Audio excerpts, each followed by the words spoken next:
Hola chicos, mi nombre es Alejandro Tubío y hoy vamos a hablar sobre la toma de decisión en el futbolista.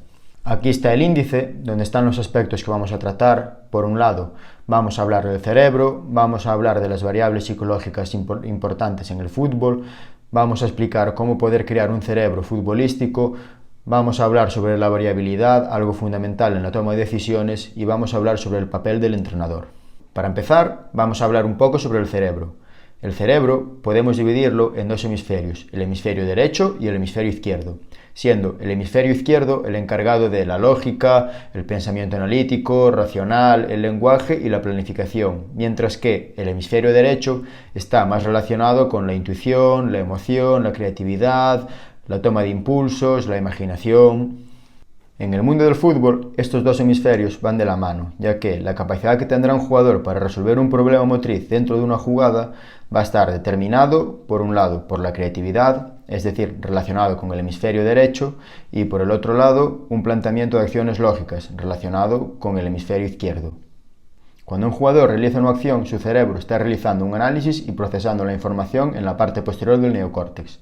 Este neocórtex está formado por el lóbulo occipital relacionado con la visión, el lóbulo temporal relacionado con la audición y el lóbulo parietal está relacionado con la sensación y la percepción. Una vez finalizada la acción, nuestro lóbulo frontal transforma la memoria implícita en hábitos o patrones de movimiento que son guardados en el cerebelo, que es el encargado de controlar el movimiento. A través de la repetición podremos conseguir la automatización del movimiento en los ganglios basales.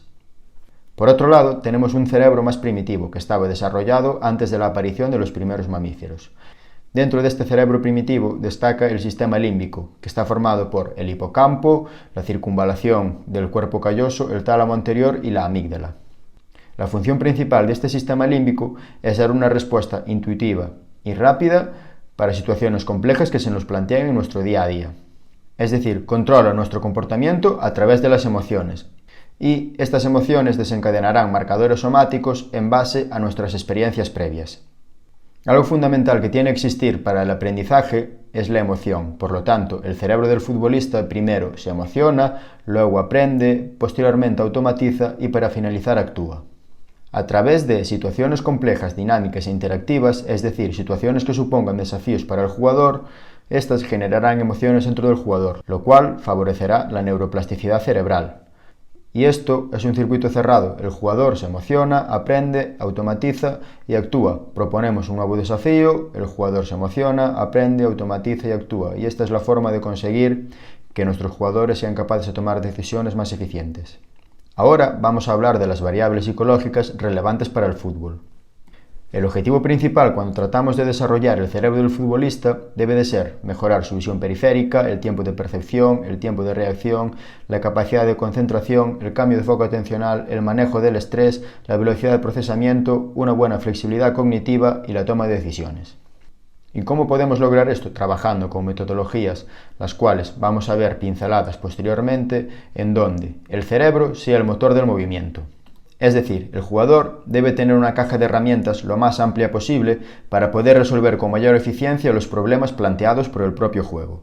Dentro de las variables psicológicas tenemos por un lado las funciones ejecutivas, que están relacionadas con la corteza prefrontal, donde destacamos el razonamiento, es decir, el jugador debe pensar dentro y fuera del campo, debe ser consciente de sus actos, la resolución de problemas y la toma de decisiones, el procesamiento de la información, donde debemos valorar la velocidad y la eficacia, la flexibilidad cognitiva, algo fundamental en el fútbol, ya que el contexto es cambiante y debemos estarnos adaptando al entorno en todo momento, la inhibición de impulsos, por ejemplo, saber esperar para tomar la mejor decisión, el automonitoreo y la autoconsciencia. Esta está relacionada con el razonamiento, ya que una vez seamos conscientes de nuestros actos, debemos analizar en qué hemos fallado y qué debemos hacer para mejorar.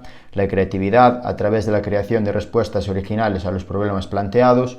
Y, para finalizar, tenemos la atención, la memoria y la inteligencia. Por otro lado, tenemos la conducta social, que está asociada a la corteza prefrontal, en donde es fundamental la capacidad de generar empatía hacia los rivales y todos los integrantes del club y la capacidad de relacionarse. Y para finalizar, las variables psicológicas aparecen la motivación y la personalidad, también relacionadas con la corteza prefrontal, donde debemos vincular una emoción y una conducta con un plan para conseguir los objetivos planteados. Y debemos establecer patrones de conducta más o menos estables en diferentes aspectos de la vida, a través de responsabilidad y la estabilidad emocional. ¿Qué herramientas tenemos para desarrollar estas variables psicológicas? Por un lado, tenemos las intervenciones integradas en las situaciones de entrenamiento. Esto quiere decir, a través de las propias tareas, debemos plantear problemas al jugador para que tome la mejor decisión, hacerles responsables de sus actos, hacerles responsables del material, valorar el buen comportamiento. Por otro lado, tenemos entrenamiento específico, es decir, entrenamientos que sean para desarrollar el cerebro. Como sabemos que los niños no son capaces de mantener la atención durante más de media hora, una buena estrategia a partir de los 20 minutos podría ser incluir una actividad jugada en donde el niño tenga que tomar decisiones rápidas pero que sea ajeno al fútbol, para que después, cuando volvamos a la tarea principal, esté totalmente centrado en ella. Tenemos el estilo de vida, podemos darle responsabilidad al jugador en su día a día a través del denominado entrenamiento invisible, centrarse en la actividad académica, aportando responsabilidades, constante contacto con la familia y entorno para que los objetivos de la familia vayan de la misma mano con los del club, y trabajo de psicomotricidad. Podría ser interesante realizar trabajos con el lado no dominante para potenciar el hemisferio contrario. Algo fundamental que diferencia a un cerebro experto a un cerebro Nobel es la capacidad de focalizarse en la información esencial. ¿Esto qué quiere decir? Me focalizo en un número reducido de estímulos, el procesamiento de información será mucho más rápido, por lo tanto la toma de decisión será mucho más rápido y ganaré ventaja sobre los rivales en ella. Las herramientas que tenemos para crear un cerebro futbolístico, es decir, un jugador que sea capaz de tomar la decisión antes que los contrarios, son, por un lado, la limitación de espacios, constreñir al jugador, que tenga que adaptar su orientación, el número de toques, en función de la distancia con los rivales. Por otro lado, generar ambientes cambiantes, en donde el jugador tenga que adaptarse al contexto en todo momento. La siguiente herramienta es el juego real, lo cual nos ayudará a desarrollar el GPS interno del jugador, le ayudará a conocer la lógica interna del propio juego. Y para finalizar, el dominio del balón. ¿En qué consiste esto? En un trabajo técnico específico. Este tipo de trabajo puede parecer un poco raro cuando estamos hablando de ambientes cambiantes, adaptarse al contexto, diferentes entornos, pero si conseguimos que nuestro jugador no tenga que estar pensando en cómo controlar el balón o en cómo dar el pase y pueda focalizar toda su atención en percibir los estímulos necesarios y tomar la decisión correcta, tendremos mucho ganado. Con estas herramientas lograremos que el cerebro se adapte, cree plasticidad, aprenda y desarrolle habilidades para controlar el balón con los miembros inferiores. Para que esta metodología tenga éxito, es fundamental generar un entorno en donde el miedo al fracaso no exista. Los jugadores deben disfrutar del juego, deben explorar todas sus posibilidades de movimiento y, si no consiguen éxito en sus acciones, no podemos hacerle ver que eso ha sido un fracaso, ya que eso generará un marcador somático negativo y, cuando el jugador se enfrenta a una situación similar, no intentará realizar dicha acción. Como mencionamos anteriormente, algo fundamental para desarrollar los cerebros es el juego, ya que es el mecanismo natural arraigado genéticamente que despierta curiosidad, es placentero y nos permite adquirir capacidades imprescindibles durante toda la vida. A través del juego se provoca una liberación de dopamina. Esto es producido por la motivación por incertidumbre de no saber qué ocurrir. Si conseguimos éxito, esa liberación de dopamina se ve multiplicada, por lo tanto funciona como recompensa en nuestro cerebro, lo cual nos va a aportar un feedback y nos va a aportar un aprendizaje. Tres aspectos fundamentales que nos aporta la variabilidad es la neuroplasticidad cerebral y motriz, una base motriz más consistente y una mayor riqueza tanto sensorial como perceptiva. Esto es fundamental en edades tempranas, ya que tendrá transferencia a habilidades específicas en el futuro. A la hora de aportar variabilidad en las tareas, nos encontramos con tres problemas. Para empezar, tenemos la edad de los jugadores, el efecto de la edad relativa.